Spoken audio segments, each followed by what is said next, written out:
I took my yellow jacket. Yeah. Just in case. And the camera will be okay. Yeah.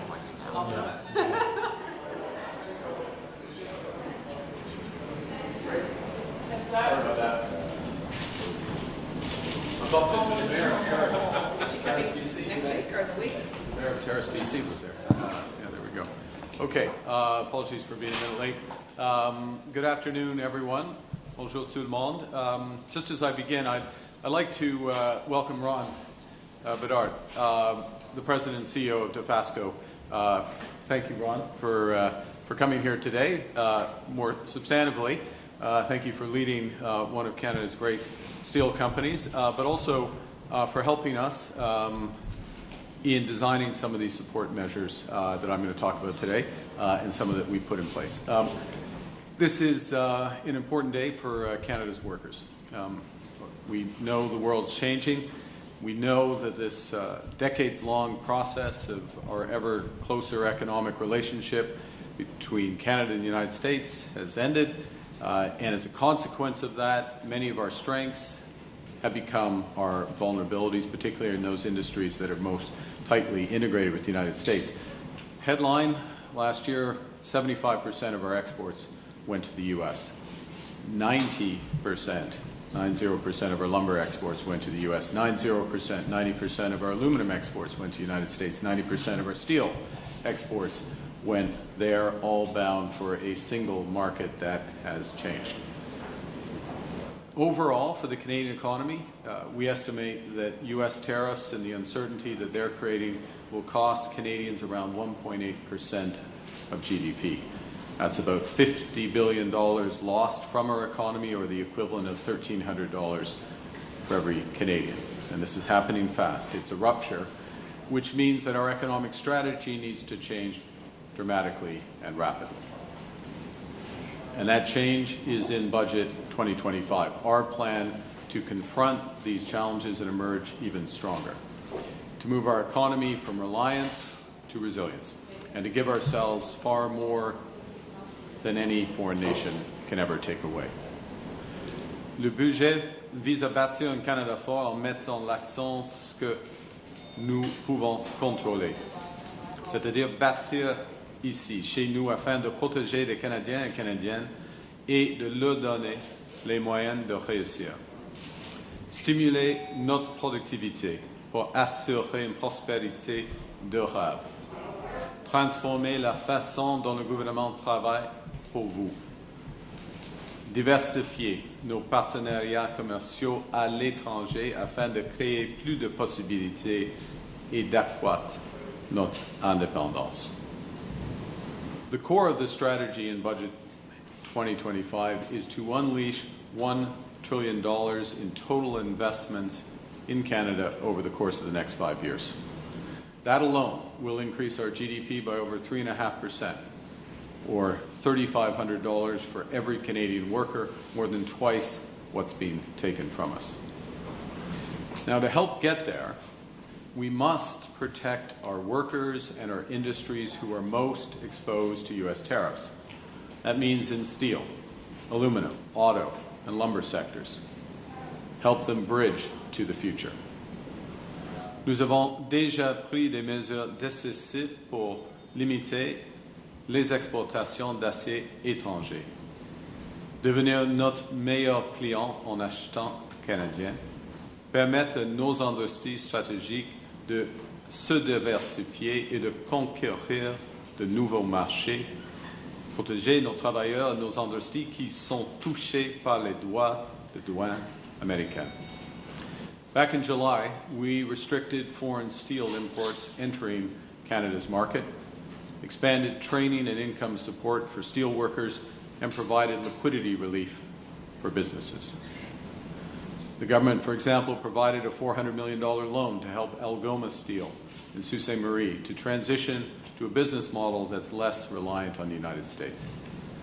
In August, we introduced new measures to help the softwood lumber industry stay competitive, including financing for company restructuring, investments to diversify products, income and training supports for affected workers, and prioritizing Canadian lumber in home building. In September, we launched a comprehensive industrial strategy with new reskilling programs, a new $5 billion strategic response fund to help businesses pivot to new markets, and we announced that we would create a new Buy Canadian policy across federal agencies. We also reduced red tape and increased loan limits to help large firms access the liquidity that they need. These measures are working. We've received close to 1,500 applications from companies across the steel, aluminum, lumber, manufacturing, automotive, and seafood sectors through our Regional Tariff Response Initiative. In the steel sector alone, more than 230 firms have applied and support's already being delivered. So some examples. Because of these initiatives, Cherubini Metal Works in Nova Scotia is modernizing its metal and fabrication lines to export more products overseas. And Hooper Welding in Hamilton will grow its capacity to produce fabrication equipment required for Canadian and international energy projects. Grâce à ce financement ciblé, les entreprises canadiennes intègrent de nouvelles technologies, lancent de nouveaux produits pour diversifier leur marché, s'assurent de jouer un rôle dans les chaînes d'approvisionnement nationales et, par ces améliorations, participent à des missions commerciales partout dans le monde. Our investments are also protecting workers, providing relief to nearly 37,000 Canadians during this period of uncertainty. So far, they've prevented more than 14,000 Canadians from losing their job. More broadly, across our economy, employment is rebounding after the early impacts of the trade war.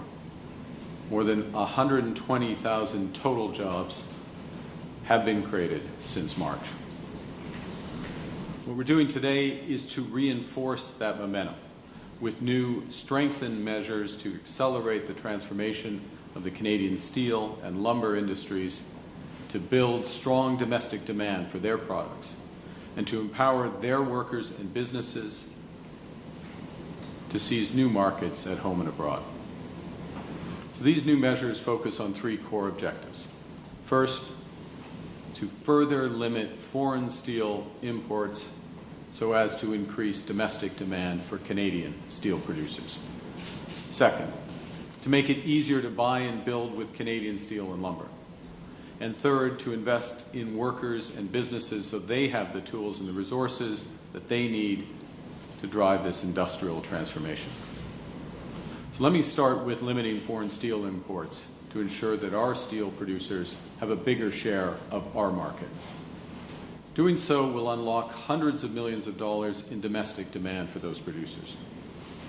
We will reduce tariff-free steel imports from non-free trade area partners from 50% of 2024 levels as it is today to 20% of those levels.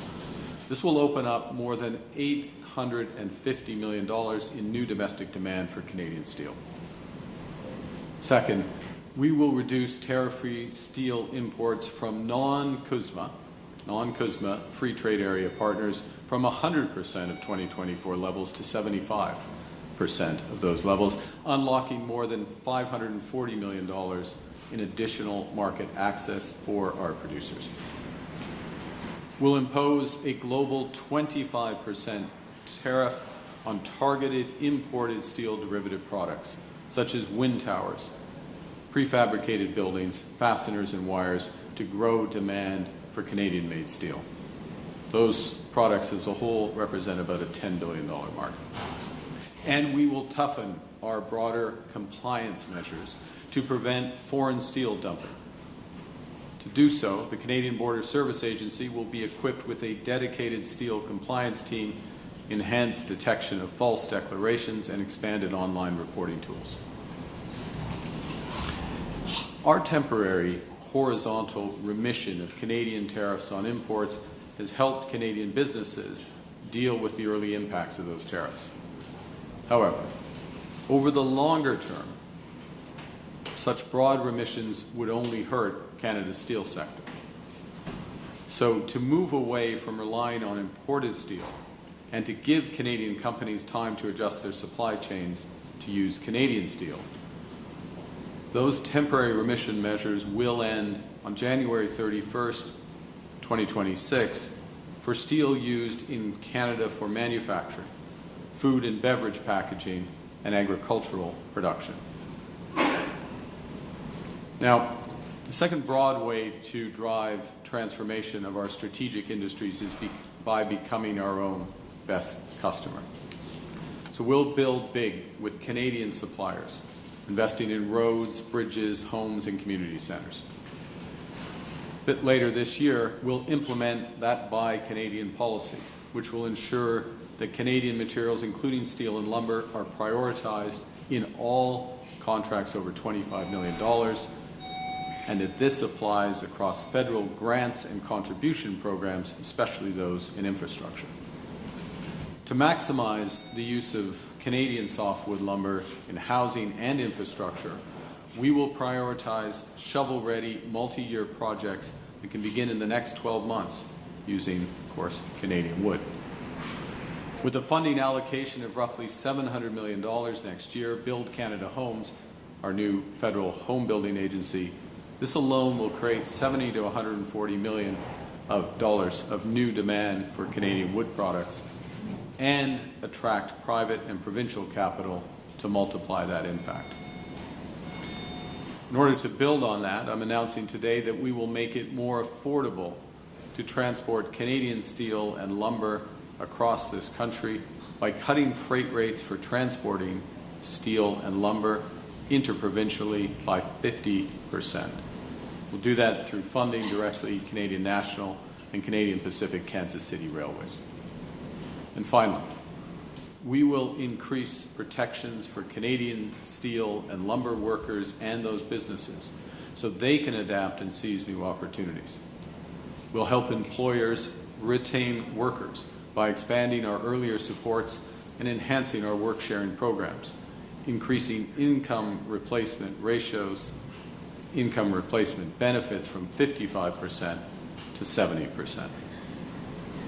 We will also provide an additional $500 million to the Business Development Bank of Canada's Softwood Lumber Guarantee Program to ensure that companies have the financing and the credit support that they need to maintain and restructure their operations during this period of transformation.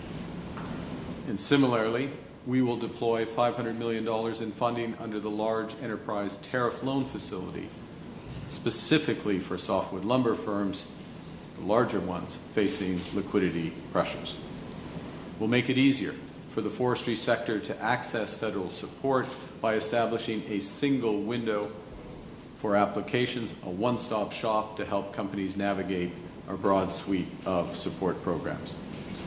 And lastly, we will launch a Canadian Forest Sector Transformation Task Force that seeks input and recommendations from provinces, territories, and industry on how to seize new opportunities in softwood lumber and create new growth in the sector.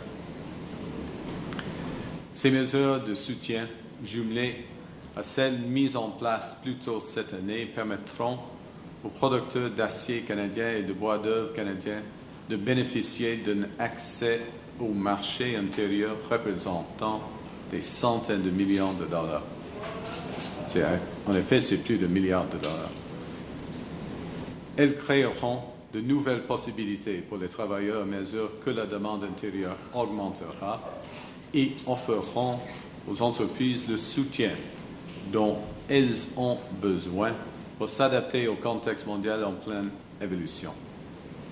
Nous veillons à ce que les entreprises canadiennes du secteur de l'acier et de bois d'œuvre disposent des capitaux, des talents et du temps nécessaires pour acquérir les compétences, les outils et les installations qui leur permettront de contribuer à bâtir une économie canadienne forte. The hundreds of billions of dollars of infrastructure and housing investments that Budget 2025 will unleash will create significant demand for Canadian steel and lumber, as will our new trade and investment partnerships around the world. Last week, I was in Abu Dhabi, where the UAE announced their decision to invest $70 billion in Canada. In Johannesburg, for the G20, we launched discussions towards a Canada-South Africa Foreign Investment Promotion and Partnership Agreement that will deepen investment between our two nations. And we agreed to launch comprehensive free trade talks with India, the world's fifth largest economy. Nous avons entamé des négociations commerciales avec EAU et les Philippines et la Thaïlande, et nous travaillons dans la finalisation de notre accord avec l'ANAS. Cela s'ajoute aux accords que notre gouvernement a déjà conclus avec l'Indonésie, l'Équateur, l'Union européenne et l'Allemagne. Les pays du monde entier souhaitent investir au Canada et bâtir avec nous. Nous réalisons les investissements stratégiques nécessaires pour que nous puissions produire et exporter plus de ce dont le monde a besoin, notamment de l'acier canadien et de bois d'œuvre canadien. The Canadian steel and lumber industries will always be at the heart of Canada's competitiveness, our security, and our strength. These are sectors that reflect our country's character, resilient and forward-looking, with a history of reinventing themselves at pivotal moments. Et à ce moment charnière de notre histoire, le Canada passe de la dépendance à la résilience. Nous pouvons nous donner bien plus que ce que n'importe quel gouvernement étranger ne pourra jamais nous enlever. Nous bâtissons une seule économie canadienne au lieu de 13. Nous bâtissons ensemble de projets d'intérêt national. Nous réalisons des investissements sans précédent dans notre défense et notre sécurité et nous diversifions nos relations commerciales. We'll build Canada strong with the workers and the resources that build our community strong. Canadian workers, Canadian steel and lumber. With them, we'll build Hamilton strong, Sault Ste. Marie strong, Saguenay fort, Miramichi fort, for Canada fort, Canada strong. Thank you. Merci. I look forward to your questions. Thank you, Prime Minister. We're now going to begin the question portion of the press conference. We've got about 20 minutes for questions. Première question, Catherine. Good afternoon, Prime Minister. Kate McKenna with CBC News. How do you explain to your caucus, particularly caucus members who might be quite hesitant, that your government is going to be working with the government of Alberta potentially towards a pipeline deal? Well, the first thing is I'm blessed to be a member of a fantastic caucus. A caucus that represents every province in this country, caucus members from the north, the largest women's caucus in Canadian history, the largest Indigenous caucus. So we have a diverse caucus in all respects, and we enjoy a very open and engaged dialogue. And I will say specifically to today's announcement, not tomorrow's announcement, I'll say specifically to today's announcement, that our caucus members in Hamilton, in Sault Ste. Marie, in Quebec, in BC, across this country, in Atlantic Canada, New Brunswick, those caucus members have a very good sense of what's going on in the steel industry, in the forest products industry, and they've helped shape this package, as have members of industry, unions, and others. With respect to tomorrow's intended announcement with Alberta, the Memorandum of Understanding, it is about much more than one thing. It is, and fundamentally, it's about building this economy. It's about making Canada more independent, and it's about making Canada more sustainable. So I would suggest that we wait until the full announcement is made tomorrow, so you can see it in the room. En français, en ce qui concerne le caucus, j'ai eu la chance d'avoir un caucus très divers, un caucus avec des membres dans chaque province au nord du Canada, le plus grand caucus des femmes dans l'histoire du Canada, le plus grand caucus des peuples autochtones dans l'histoire du Canada. C'est un caucus ouvert avec des bonnes discussions et une caucus, des membres du caucus à travers le pays de Colombie-Britannique, à Nouvelle-Écosse, y compris Québec, en forme cette annonce aujourd'hui. Cette annonce aujourd'hui parce qu'ils savent, Israël savent la situation dans le secteur de l'acier et de bois d'œuvre. Premier point. Deuxième point, en ce qui concerne le protocole d'accord avec Alberta, l'annonce pour demain, ce protocole est plus grand qu'un oléoduc. Oui, il y a un aspect là, mais au fond, c'est un protocole qui va renforcer l'économie canadienne, qui va renforcer l'indépendance canadienne, qui va renforcer la soutenabilité de notre économie. Alors, on peut discuter tous les aspects demain quand vous pouvez le voir ensemble. Merci. My follow-up question is on U.S.-Canada trade. You've said that you want to get the best deal for Canada and that you're not rushing to any sort of deal.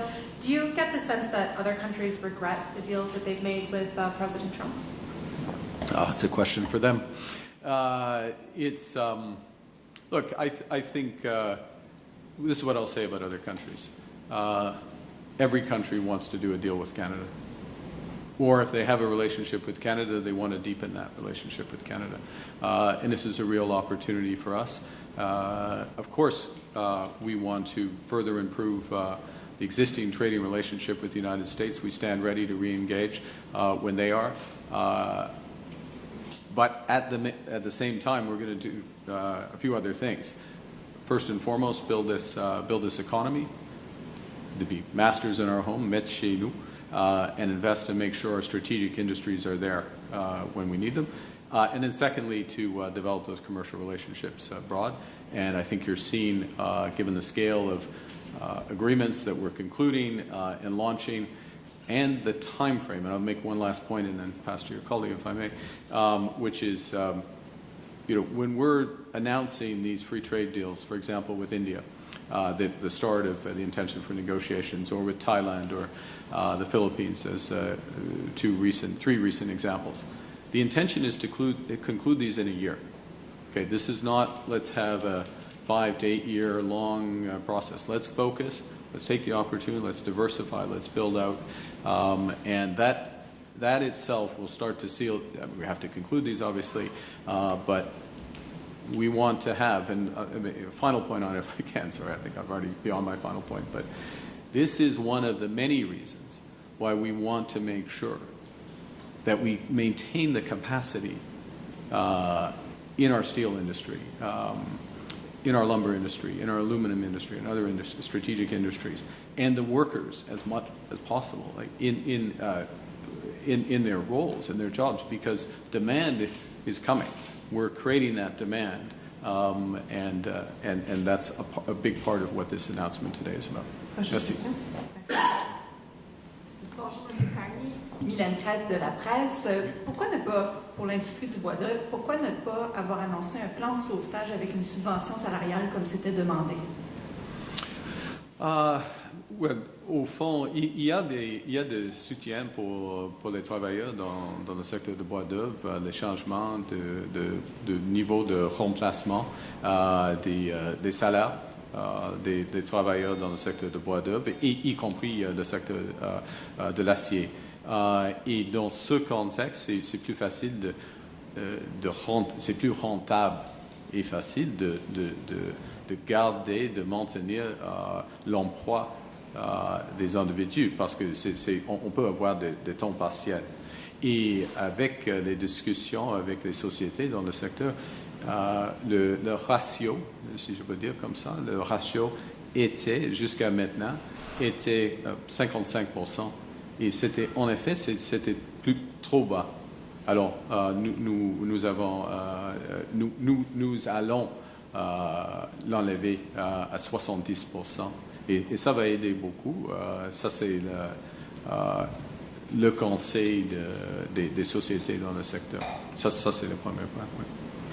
Ma deuxième question va porter... Est-ce que vous avez terminé? Oui. Oui. Je dois terminer maintenant. Okay.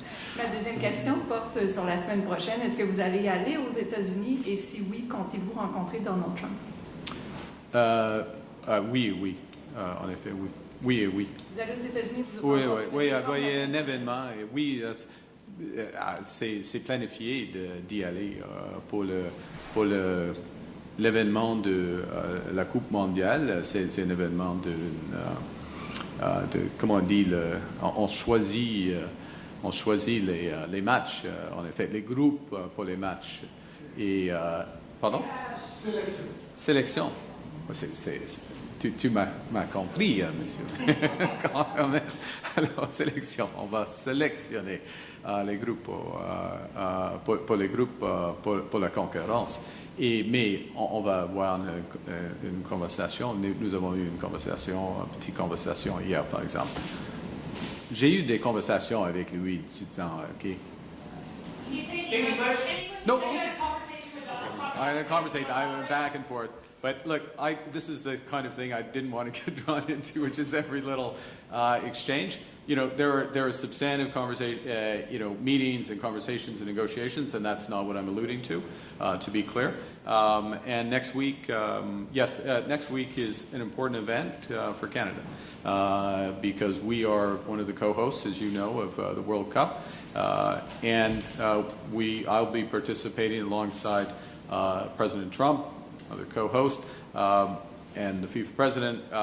There'll be the selections of the countries for the various groups, Canada included, and I'll see the president around there. But again, I don't want to over-signal thing. This is something I'm trying to, what matters is the negotiations when they re-engage.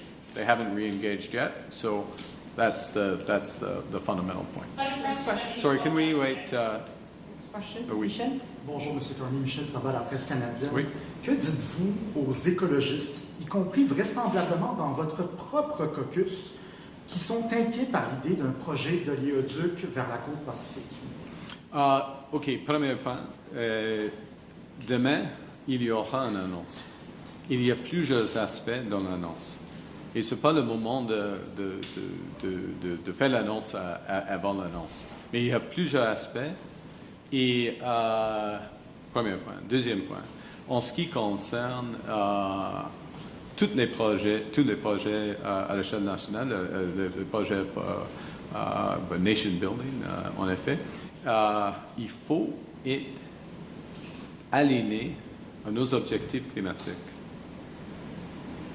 y compris, par exemple, les projets de GNL.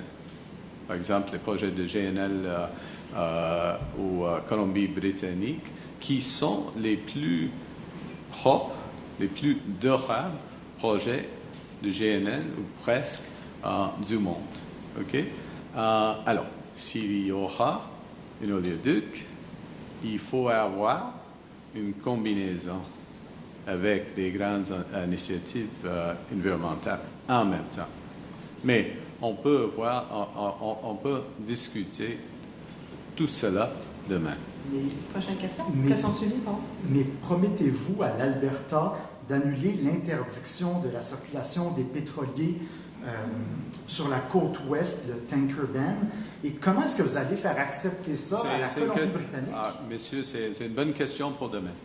Mais je vous la pose aujourd'hui. Oui, je vais répondre demain. Je vais répondre demain parce qu'il faut... Okay. Next question. Prochaine question. Hi. Judam Elise Bloomberg. Today you've announced tariffs today on the U.S. for the first time, or they'll affect the U.S. for the first time since you pulled back retaliatory tariffs. How do you think this will affect the prospects of a trade deal with the U.S., and are you worried about retaliation? So I think the first thing to say is that what we have done is to put in place adjustments to remissions and tariffs on certain steel derivative products, as you know. And so these are products that, derivatives is a fancy name for products that are substantially comprised of steel. And it is a much more targeted level of that steel than, for example, the United States has done with their steel derivatives, which is quite broad application. The U.S. looks to calculate the proportions in steel. That approach is global. It's global. It's not targeted at the U.S. Okay, so that's the first thing that's very important. So it's a global approach, which is creating some space for Canadian steel producers to fill in. First point. Second point, with respect to the changes we're making in tariffs. So for non-free trade countries, going from 50% to 20%, the sort of tariff rate quota. This is Bloomberg, so I can talk like that, right? And for free trade countries, going from 100 to 75%, the U.S. is not included in that. So there's no change in the tariff for the U.S.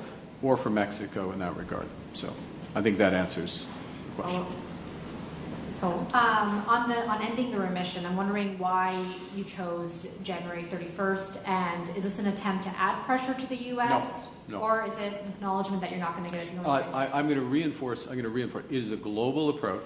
It is a global approach, and what it is, January 31st, is a judgment based on our working with companies that use these products, and the time in which it can take Canadian companies to ramp up and fulfill that demand.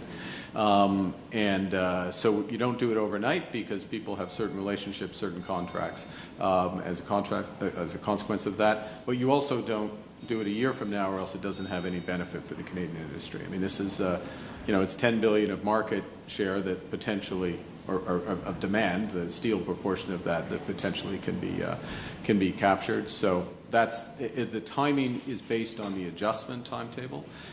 There's no signal. There's no signal to any country in the world. It's just there's a signal to Canadian buyers of steel and Canadian producers of steel that there's an opportunity. Yeah. Next question. Hello, so Paul Dutch, Global News. When it comes to lowering import quotas for foreign steel imports, are you concerned about any potential retaliation from countries like China? Well, look, we have we've re-engaged with China and in a very positive way, and starting of a broader discussion of amongst other things, our broader trading relationship. There's this sector, there's clean energy sector, there's a series of important issues on the agricultural side, the seafood side, there's opportunities for Canada on the lumber side, et cetera, et cetera. And so those discussions will continue, and it's part of a broader relationship. But look, if you look at what's happening in the world, given the changes, the fundamental changes in tariff policy, you see a number of jurisdictions starting to make adjustments because of the reallocation of capacity.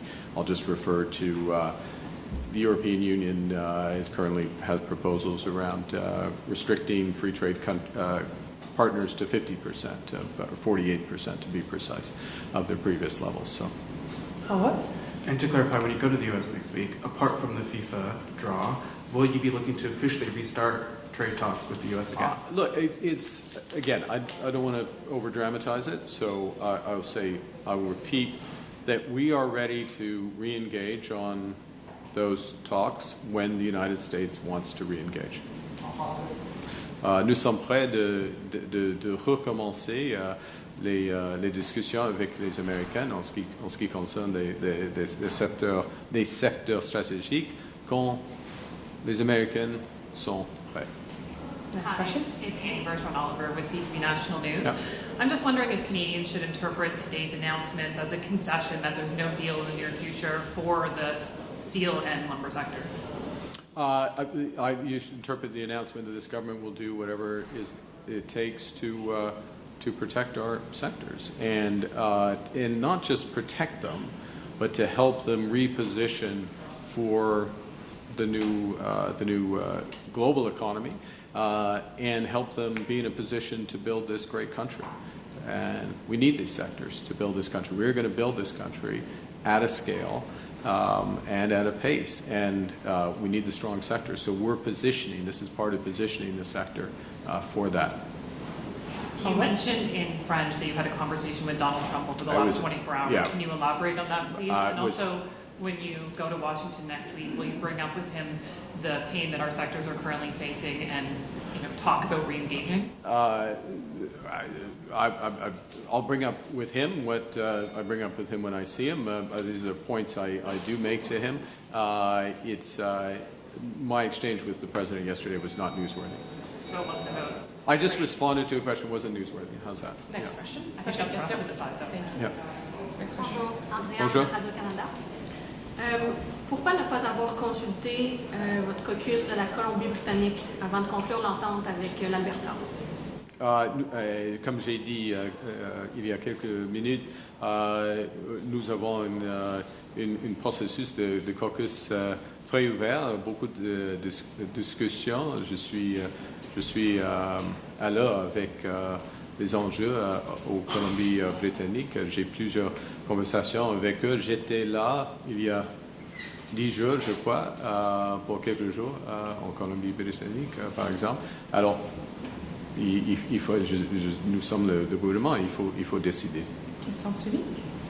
Comment comptez-vous garder la cohésion au sein de votre caucus sur cet enjeu-là?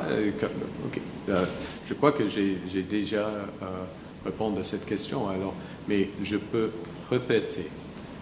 Nous avons un caucus ouvert, divers, solide, avec une très bonne échange des idées, des politiques, des inquiétudes, des enjeux. Et comme j'ai dit, par exemple, pour cette annonce aujourd'hui, c'est bien informé par quelques membres de notre caucus.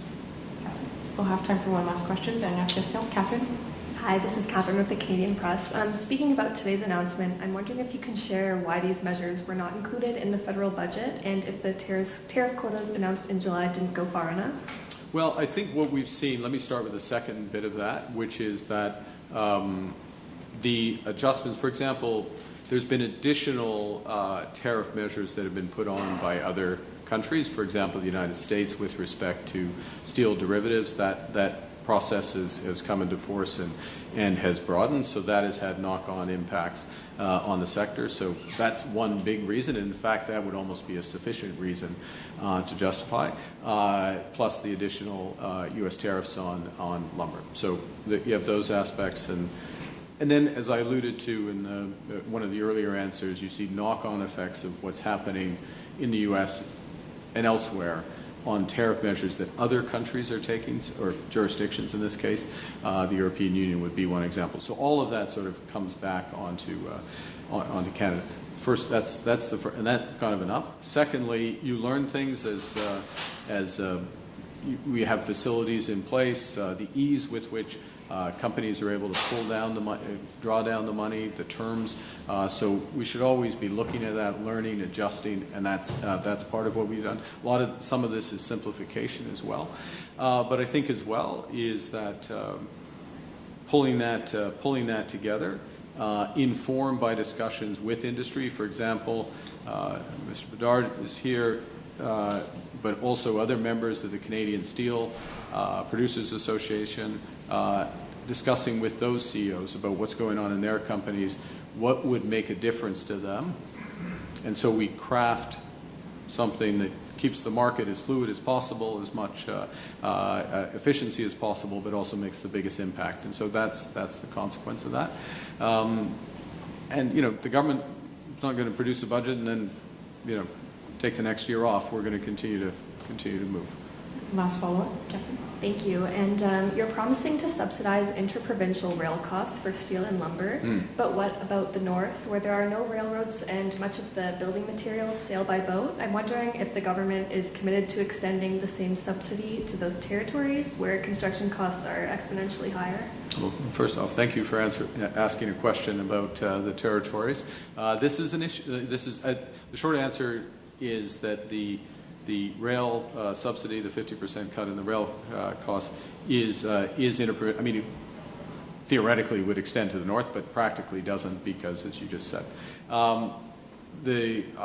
and we have issues with transport. There's lots of issues with transport costs for the north, and one of the things that we're doing is looking at where are the biggest areas where we can reduce. And we made an announcement 10 days ago on the major projects, and part of that, and I'll finish with this, on Iqaluit Hydro.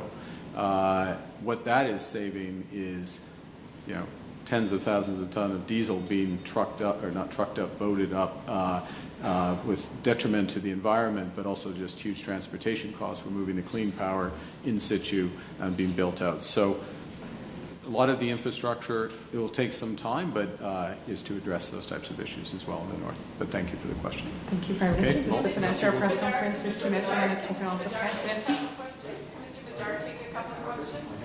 Are you just there for, Mr. Bedard, are you just there for the follow-up, or could you just take a couple of questions? Can we get your reaction to this? Your reaction to the announcement today? Would you think it's going to be of any use to your sector? Would you rather have seen tariffs? No, I'm very supportive. I think the government has demonstrated an absolute commitment to workers across the country. And in our case, in the steel sector, to workers across the steel sector across the country. So I applaud the decision today, the announcement today.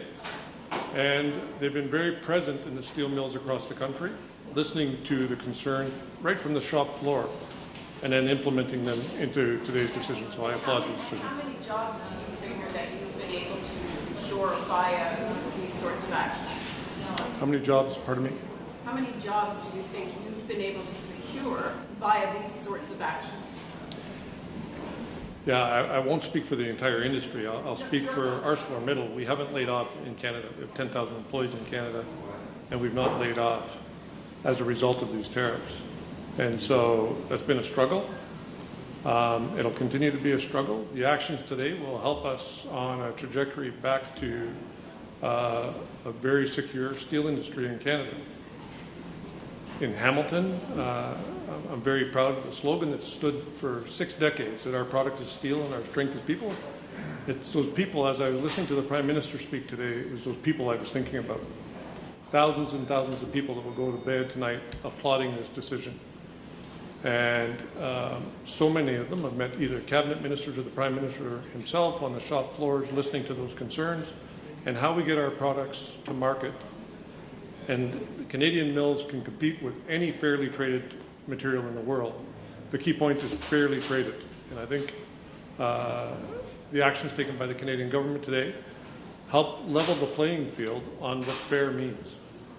Thank you. Thank you. Mr. Bedard, if these measures don't involve Canadian industry so much, why did we do them a couple years ago, 5 years ago, 20 years ago? Can you go back and Yeah, I would just say that this government has been absolutely present almost daily. And I meant what I said earlier, giving shop floor employees, employees in every level of our organizations, a voice, listening, and then implementing. And the strategy hasn't been etched in granite. It's been fluid because things continue to change. As the Prime Minister alluded to, the EU has changed their policy. Other countries around the world, jurisdictions around the world, are changing their policy. And so I applaud the government for being responsive and adapting as conditions around the globe change. It's certainly a global marketplace. But should we have done this years ago? That was my question. Should we have done this before? I can't speak to the time relevance given the unprecedented unprecedented changes we've seen since January 20th and being shut out of the U.S.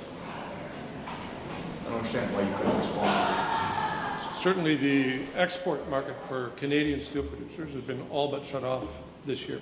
But more sales is always good. Pardon me? More sales is always good. More sales is always good. I think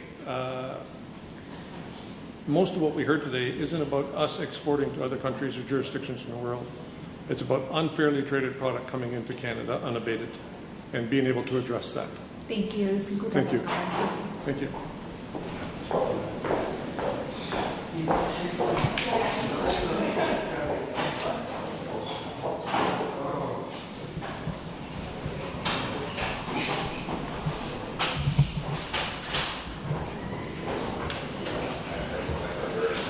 Why didn't plug in there?